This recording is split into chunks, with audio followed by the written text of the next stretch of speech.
The entire village looks abandoned. Now, which house would a bookworm live in?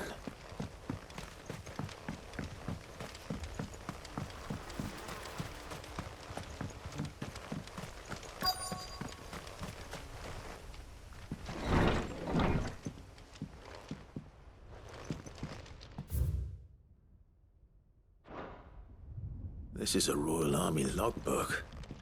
Did he take this from the local barracks?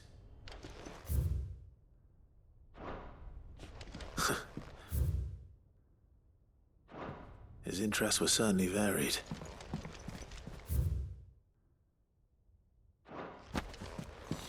This is it. But if what it says is true, I need to get this back to the hideaway.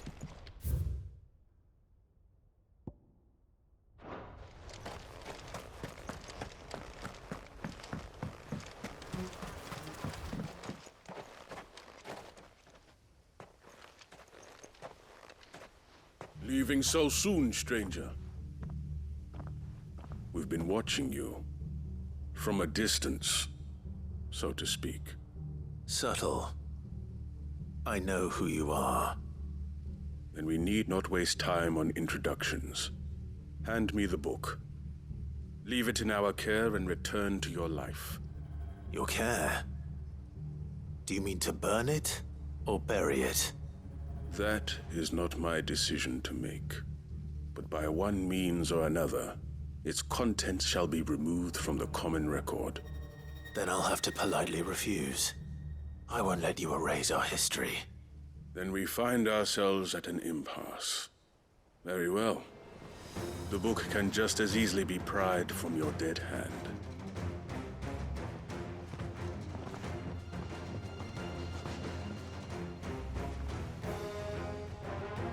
Let's see, shall we?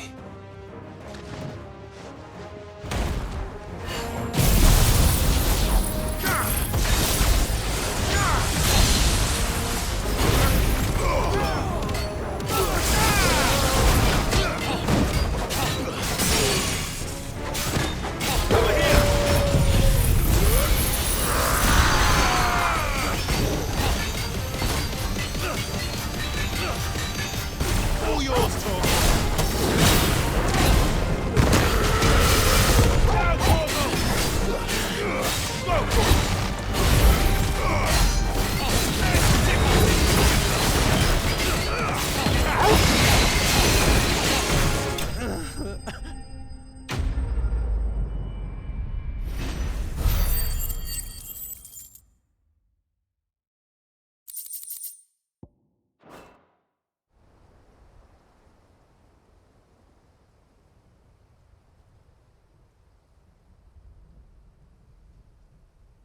Impressive.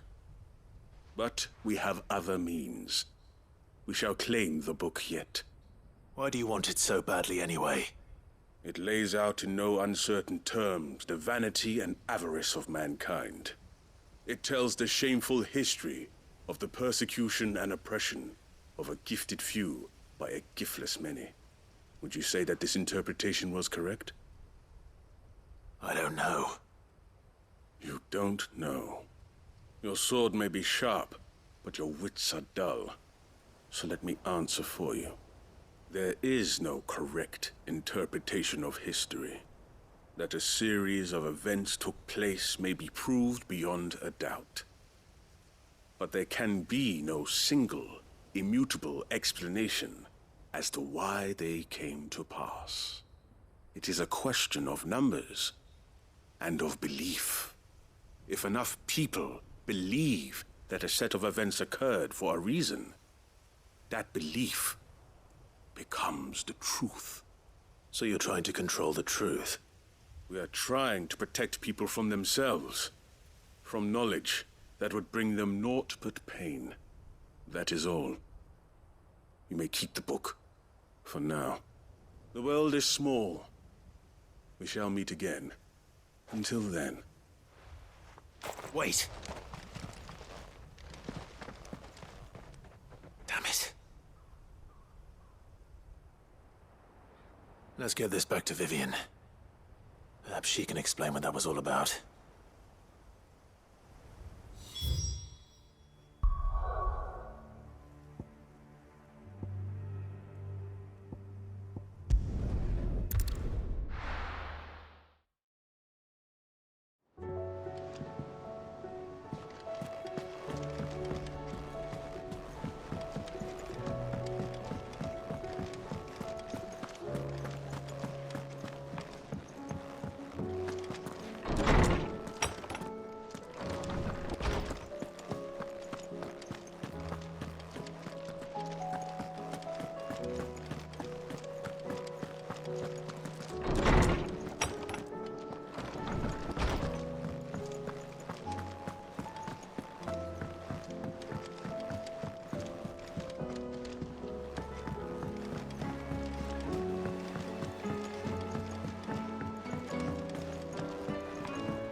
Vivian.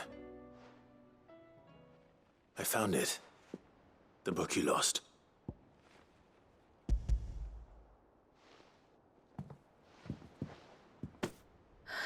You found it.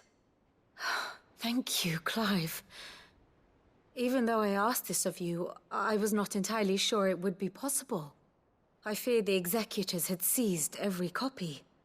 I met with one of these executors, and I convinced him to let me keep it. He told me something. That the truth is just a matter of collective belief. And that if enough people believe a lie, that lie becomes the truth. It does. But it also means that the truth is not immutable. That it can be changed. Provided that those who wish to change it can convince enough people that their perspective is the correct one. As the sad history of the bearers proves. You said that the book inspired you to become a scholar. It did. Or its author, rather. She was a heretic, you see. A firebrand and a dissenter. A gallows stood ready for her in every corner of the realm. And by shunning society, or perhaps being shunned by it, she stumbled upon a truth so potent that an entire realm trembled at the prospect of its utterance. I, too, have always felt somehow set apart from the world of men. A stranger to my own species. She taught me that my solitude was not a curse, but a gift. And that, though my journey to the truth might be a lonely one, what I found at my destination would be more than worth the cost. Do you still feel that way? That you're not one of us? Honestly, I'm not entirely sure anymore. Since coming to the hideaway, I find my thinking somewhat clouded. Perhaps the result of studying mankind from a rather closer perspective than I had intended. But the more I study, the more I find value in this perspective. In looking not from the outside, but from within. So if you'll permit me, I'd like to continue my work here. Remember, Clive, when enough people believe, belief begets truth. Give the men and women of this benighted world the gift of truth. Make them believe in you, as I do. I'll try, Vivian. I'll try.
It's usually me making demands of Hippocrates. I wonder what this is about.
Rest in peace.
Lawsman Harpocrates. I received your note. Ah, yes. I expect you're wondering what this is all about. You spoke of making amends with Dion, but I can't imagine what for. Then I should begin by telling you that I was once his tutor. This was some years ago, of course, before I joined Sid in his hideaway. At that time, I was counted among the foremost scholars of Oriflamme, and was accordingly invited to the palace to supervise the young prince's education, all to ensure that the future emperor had a firm grounding in, well, everything an emperor should. History, religion, commerce, government.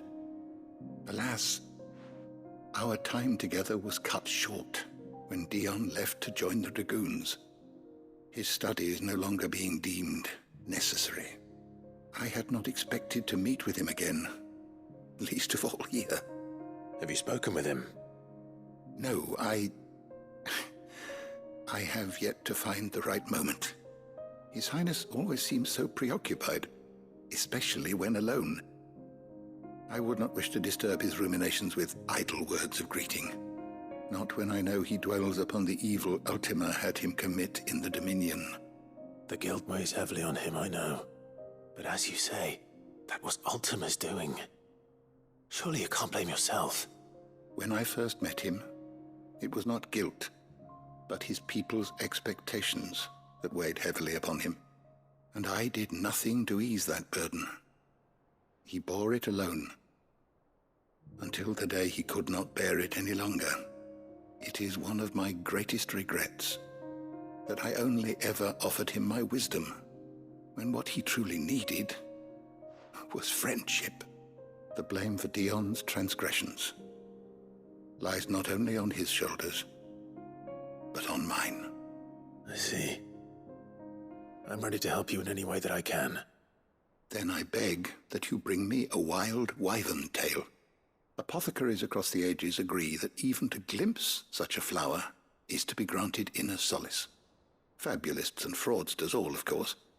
But there is oft a seed of truth to be found where even the most outlandish opinions align. Well, it can't hurt to try. Where can I find this flower? And how will I know it? You have seen cultivated wyvern tails before, I trust. The lily-white blossoms from whose roots the poisonous ink for the brand is distilled. Well, those which grow in the wild differ only in their purple hue. The harsher the environment in which they are raised, the deeper the color. There is a waterfall in Rickmal's roost across the strait, where the flowers once grew in abundance. Whether they still survive there, I know not. But try as I might, I can find no likelier location. It's all right. I'll find you a wyvern tail one way or another. Thank you, Clive. And please, be safe.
Seems this place has been flooded twice over. Purple flowers blooming next to a waterfall. Shouldn't be too hard to find.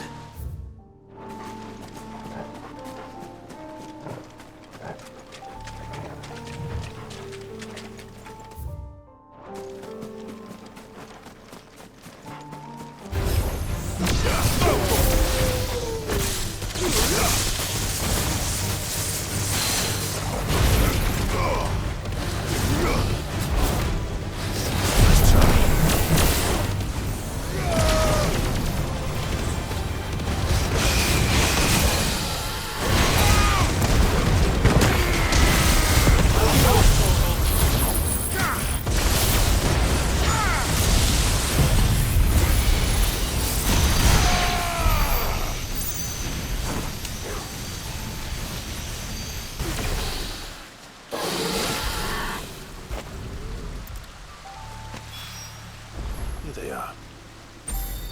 Might as well pick enough for a bunch, I suppose.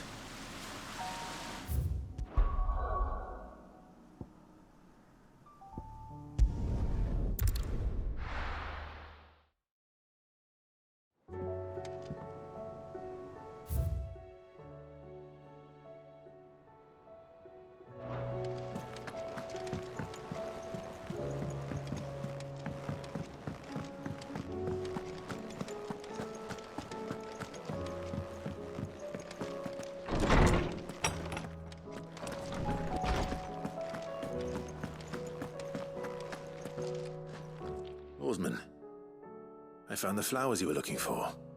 You did? I think I did.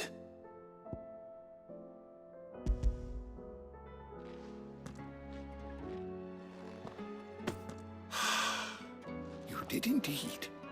My dear boy, thank you. You wanted to make Dion a gift of one, did you not? Shall I invite him to join us? Oh, I don't... It's no trouble. I'll go and fetch him.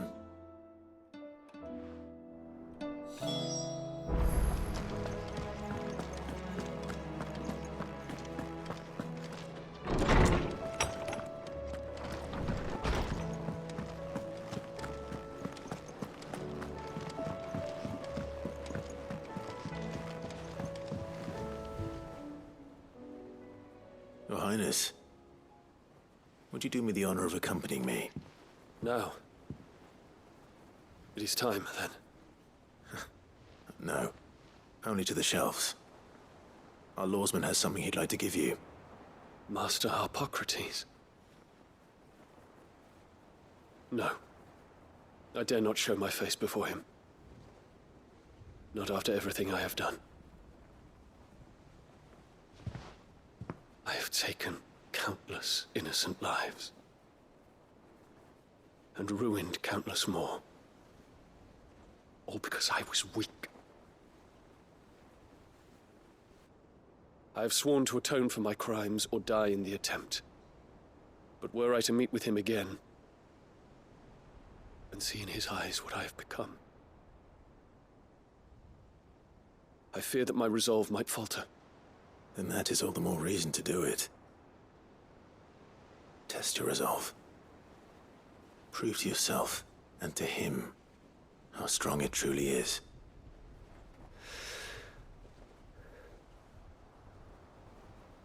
You are right. I must, at the very least, offer him my gratitude. Very well, then.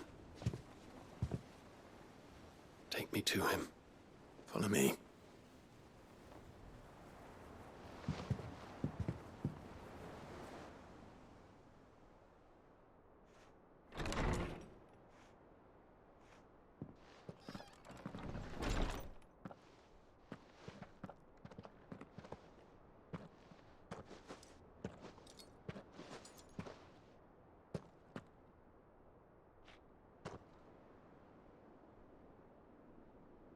Even now, I hesitate to approach him.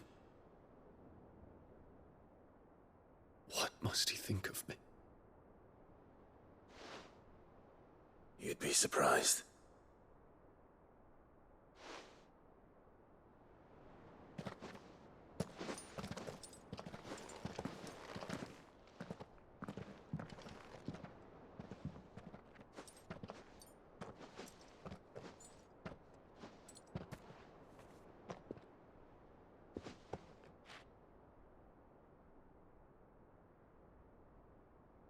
Master Harpocrates, pray, accept my apologies for leaving your tutelage before my studies were complete.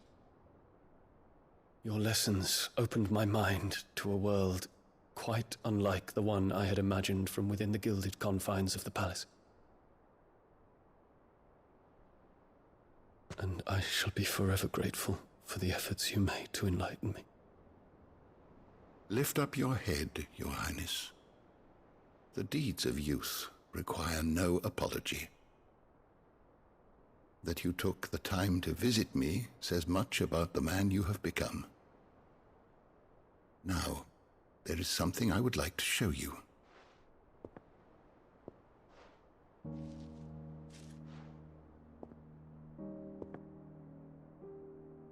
Is that a wyvern tail?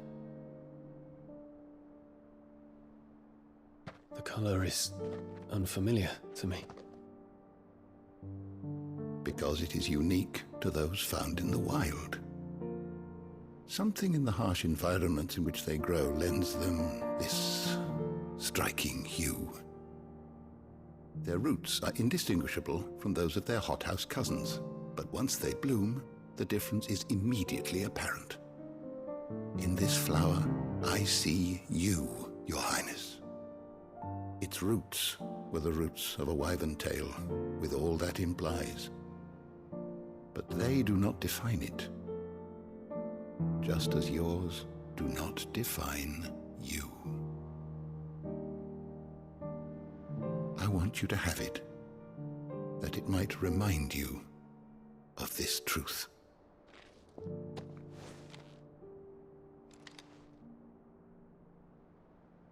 Master Harpocrates, I would ask of you a service. Keep your gift until I have fulfilled my duty to the realm, for only then shall I be deserving of it.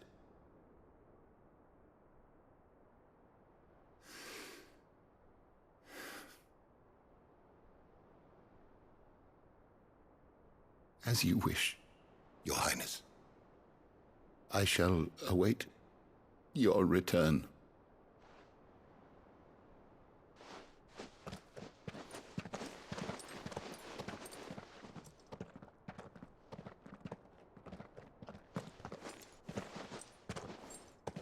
Our roots do not define us. No wonder my stepmother didn't like him. For reuniting me with memories I had thought long lost.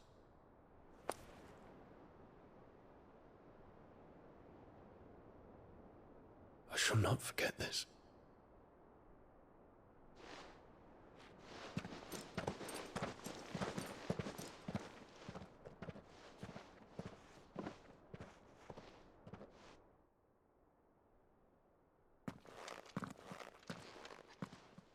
Thank you, Clive. Were it not for you, I fear I might never have found the right moment to speak with him. Not to mention the wyvern tales. I shall plant their seeds, that I might not disappoint His Highness upon his return. I hope the soil in the hideaway is to their liking. Why, these flowers bloomed in the bleak, black wastes of Waloed. I'm sure Nigel's yard will suit them to a T.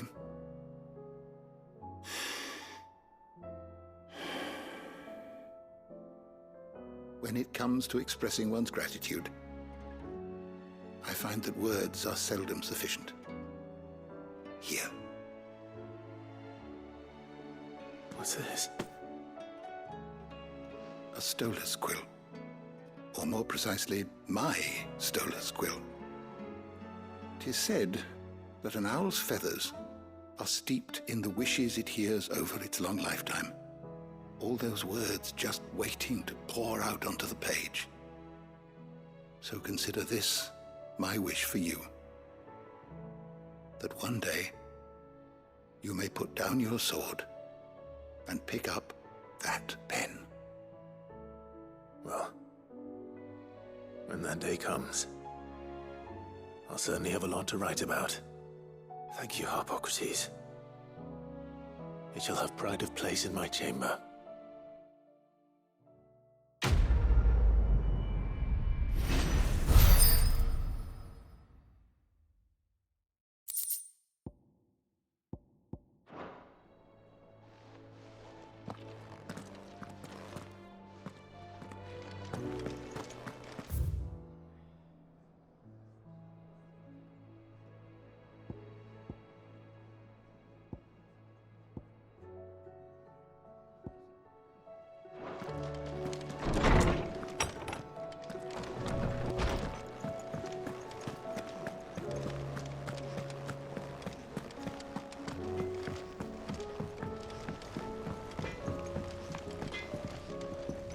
Say what you will, Lady Karen has seen herself.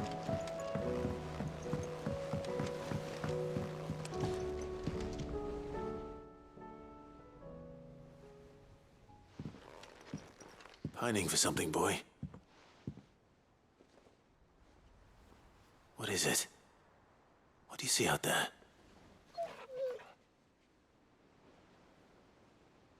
I never did ask where you got that anklet of yours. From Sid, that's why. On the day he brought him home. That long ago? And you're only thinking to ask this now? Sid saw that the pup had a habit of gnawing on his leg, since you ask. Clap that there iron on him to keep him from doing it. What was wrong, boy? I'll take like as not. Must have been hard on the poor whelp losing his loving masters at such a young age. Doubly hard in being a frost wolf, torn away from his icons and all. Sid would always tell him, you want that iron gone, you find what it is you're looking for.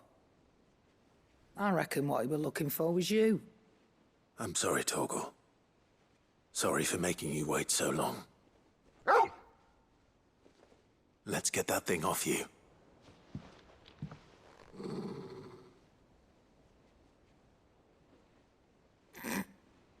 Doesn't sound like he wants it off. Indeed. You miss Sid as much as the rest of us, don't you?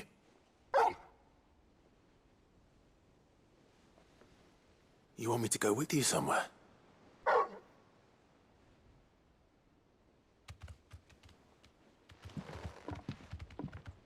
Quick, aren't you? Glad you've been paying attention. Not nearly as much as you have, Lady Karen. Aye, good thing and all. It's not like Gav would have kept him in nuts and rubbed his belly these past 10 summers. Your kindness is appreciated. You've been a good friend to him. Only because he doesn't talk back like the rest of you. Go on now.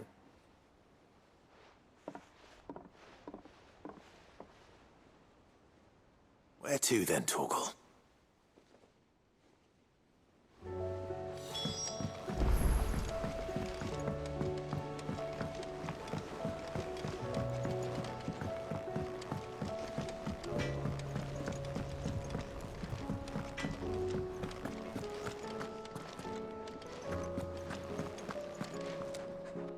All right, Torgal. Where are you taking me? I'm going to need a little bit more than that, boy. Do you have a better hint for me? Unless... you've already given me one. Back on the rear deck, you were looking west, toward Rosaria.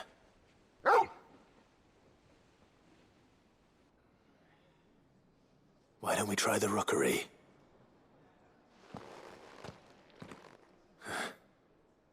I haven't been to the island in almost 20 years. To Port Isolde, then. Fingers crossed the old mooring is still there.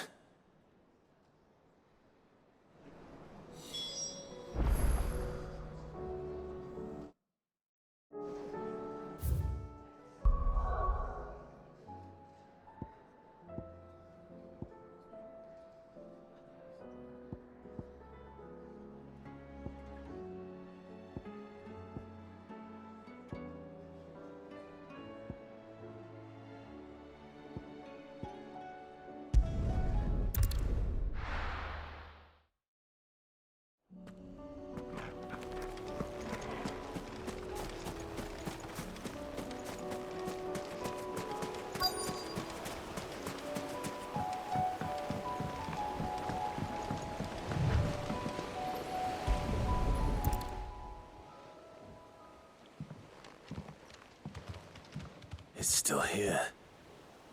After all these years. A lot smaller than I remember. And you're a lot bigger. You might have to swim, boy.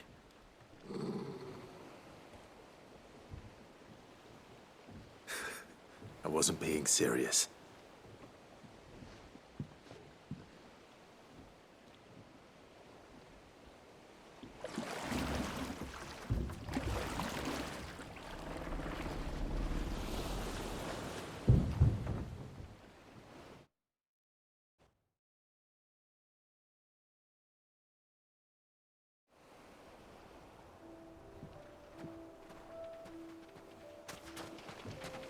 This place hasn't changed at all.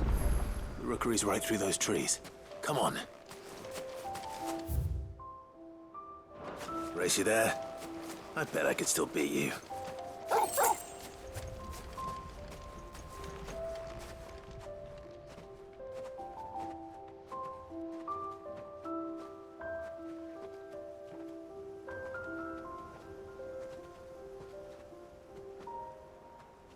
Here we are. This was our hideaway. Wasn't it, Torgal?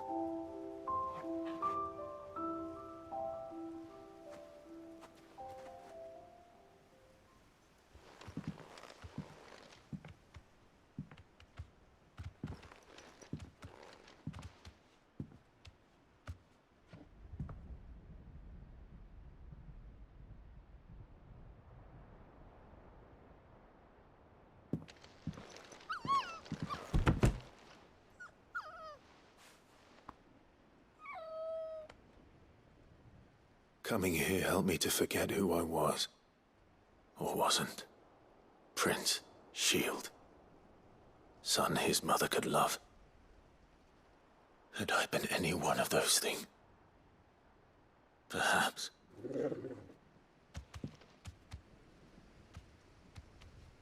What is it, boy?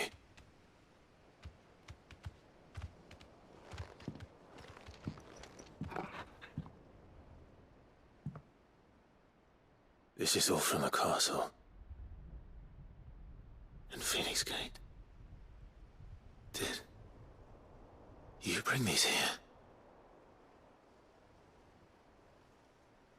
My sparring sword.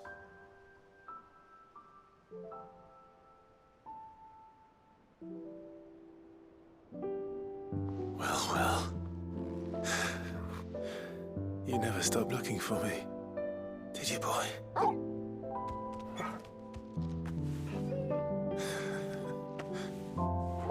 Thank you, Torgal. For never giving up. For never forgetting.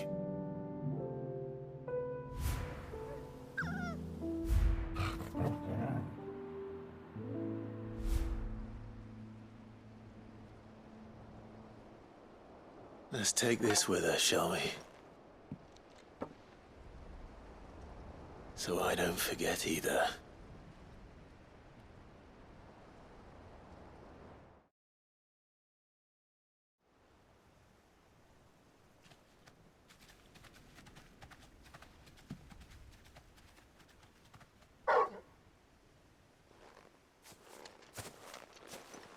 That's not the way back to the boat, Torgal. All right. I'm coming. I think I know where we're going.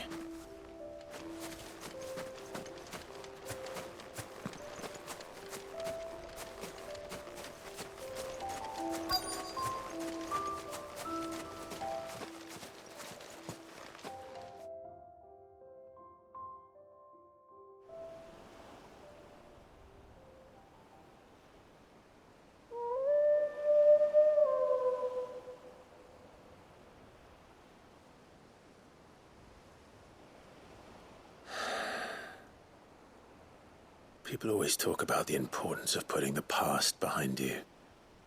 But without it, we wouldn't be who we are today. And we certainly couldn't steer our way to a better tomorrow. Come on, Torgal. Let's go home.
Clive, my boy!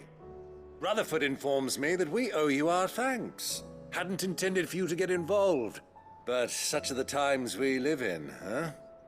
I would have done the same for anyone else. You're far too modest, Clive. You'd make a terrible nobleman. But tell me, is the realm truly in as dire a state as Rutherford suggests? From what little I saw, you were right to be worried. I suppose I should have expected the worst. But I was rather hoping the great and good of the realm might have things a little more under control. Alas, it seems that firm leadership is in short supply these days, and without it, the people are bound to lose their way. We must move quickly. But where do we start? True, the challenges that face us are many. But in my estimation, there are two key areas to be addressed before any other. The realm's armies and her larders. As you've seen firsthand, it's every man and woman for themselves out there. Certain cities have banded together to try and maintain some semblance of order, yes, but such cases are few and far between. And yet, the only remedy for the chaos that faces us is unity. A unity that transcends even the borders laid down by our ancestors. In short, if Storm does not stand together, she will fall apart. But how would one even begin to unite the realm? The armies, my boy. As I told you already, we begin by restoring order among the ranks of those sworn to maintain it. Sadly, I doubt I could convince even the lowliest gaggle of privates to dig a latrine together. But I do know someone the High Commanders have been known to listen to on occasion. Field Marshal Eugen Havel. I thought he was retired. He was, until an Akashic army tore through Randalar and killed most of the rank and file. There is no man alive more capable. Literally. And as luck would have it, I've already spoken with him on the matter. Of course you have. And he's agreed to help. On one condition. That he first speaks with you personally. Havel has always been a man of frustratingly rigid principle, and he has certain qualms about clasping arms with, well, with an outlaw. I extolled your many virtues as best I could, of course, but the old goat was adamant that he be allowed to appraise you in person. You don't mind, do you, my boy?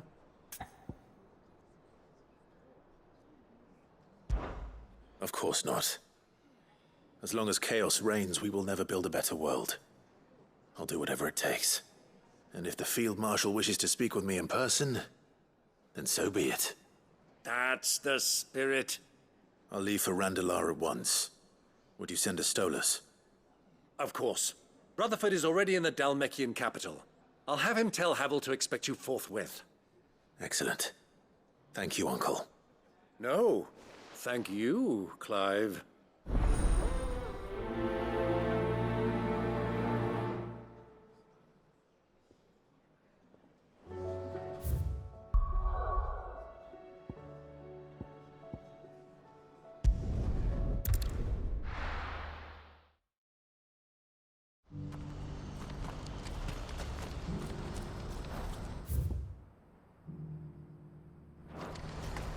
you see that too?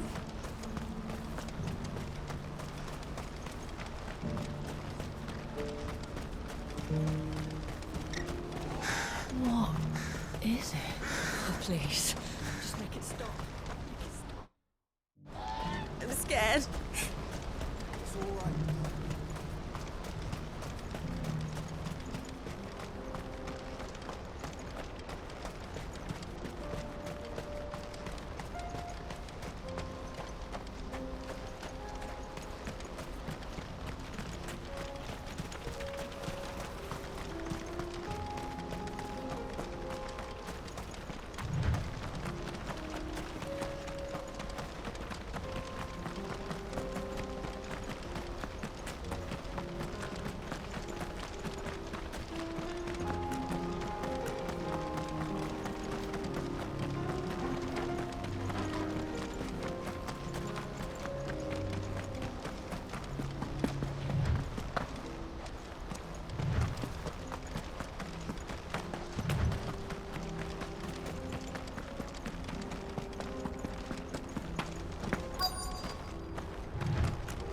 Can't be Rutherford, can it?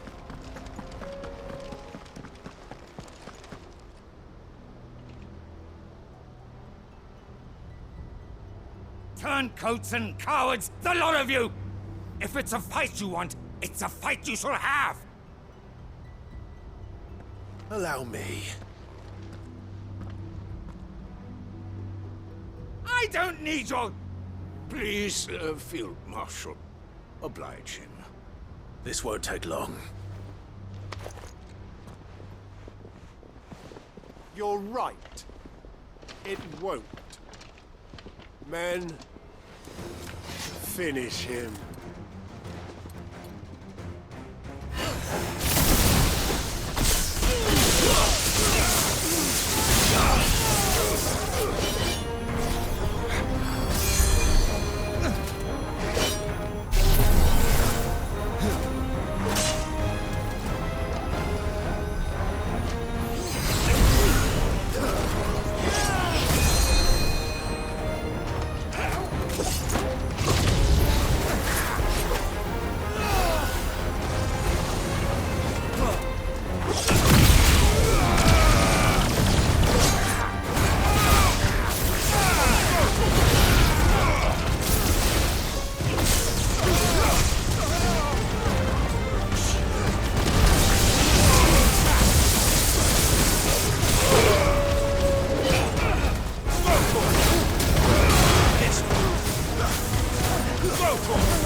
A little longer than I'd have liked.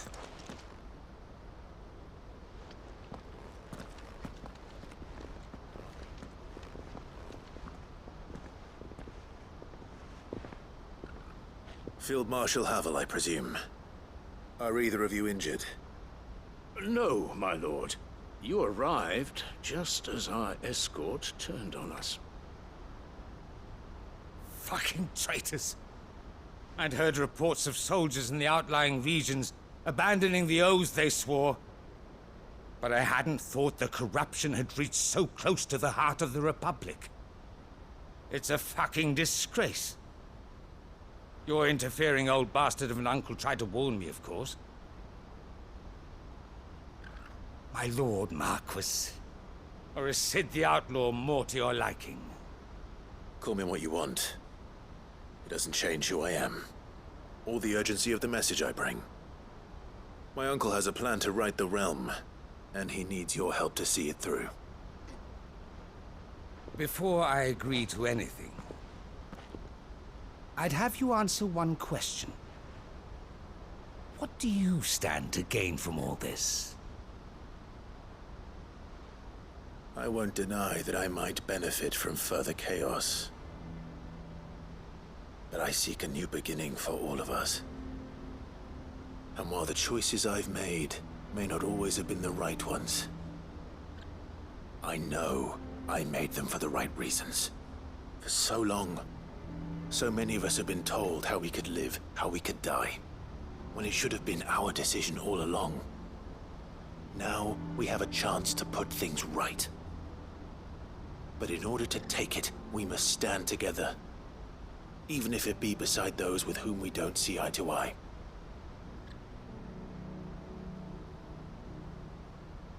Certainly not the words I expected from an outlaw. But perhaps your uncle was right. You are no ordinary outlaw. I'll never hear the end of this. All right. I'll start by ordering my most trusted guard to bring the Dalmekian fringes under control. Next, I'll make contact with my counterparts in the Imperial Army and see if I can't convince them to try and restore order in their own territory. Thank you, Field Marshal. But they are not the only ones we will need to convince. What do you mean? I don't doubt that I can bully some sense into a few generals. But those they answer to require a different kind of persuasion. And when it comes to honeyed words, well, we will need an envoy.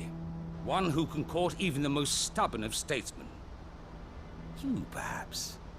I'm flattered. But I'm no diplomat either. And I have other problems to attend to. What we need is a skilled arbitrator. And I may know just the person. Is that so? And would he happen to be an outlaw too? Of a different kind, perhaps. Well, beggars can't be choosers. I suppose we'll all have to find a little of the outlaw in ourselves if we're to make it through this. Very well. Send your man to me right away. I shall.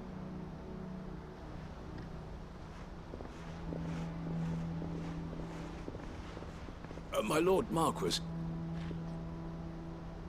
Your Lord Uncle bade me escort the Field Marshal to his manor in Port Isolde. And I will see that my associate joins you there. Very good, my lord.